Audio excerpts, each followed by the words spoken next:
భద్రాద్రి కొత్తగూడెం జిల్లా భద్రాచలంలో మానవత్వం మంటగలిసిన ఘటన జరిగింది.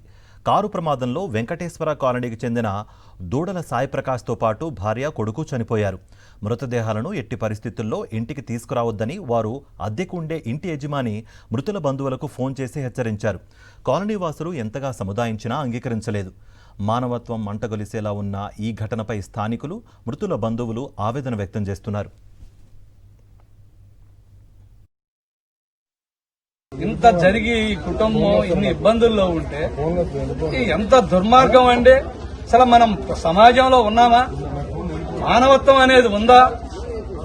ఒక యజమాని అయినంత మాత్రంలో కుటుంబం వాళ్ళందరూ కూడా యాక్సిడెంట్లు ఎక్కడో చనిపోతే నా ఇంట్లోకి రావద్దని చెప్పి తాళం మీద తాళం వేసేసి ఆ దుర్మార్గంగా వ్యవహరించినటువంటి ఇంటి ఓనర్లు ఇటువంటి దుస్థితి వచ్చిందంటే మనం అందరం కూడా మనుషులమే.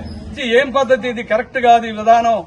ఇది మానవత్వం అనేది ఉండాలంటే ఆయన ఏం చెప్తాడంటే, వీళ్ళు చనిపోయారంటే మొన్న ఆయనే చనిపోయాడు, పాపం పోనీలని ఉండనిచ్చాం, మళ్ళీ వీళ్ళు చనిపోయారు, మా ఇంటికి అరిష్టం, రేపొద్దున అద్దెకి ఎవరు వస్తారని చెప్పి ఇంత దుర్మార్గంగా మాట్లాడుతున్నారంటే మనం మానవ సమాజంలో ఉన్నామా లేదా ఎక్కడన్నా అడవిలో జంతువులాగా బతుకుతున్నాం అనేది అర్థం చేసుకోవాల్సినటువంటి పరిస్థితి ఉన్నది.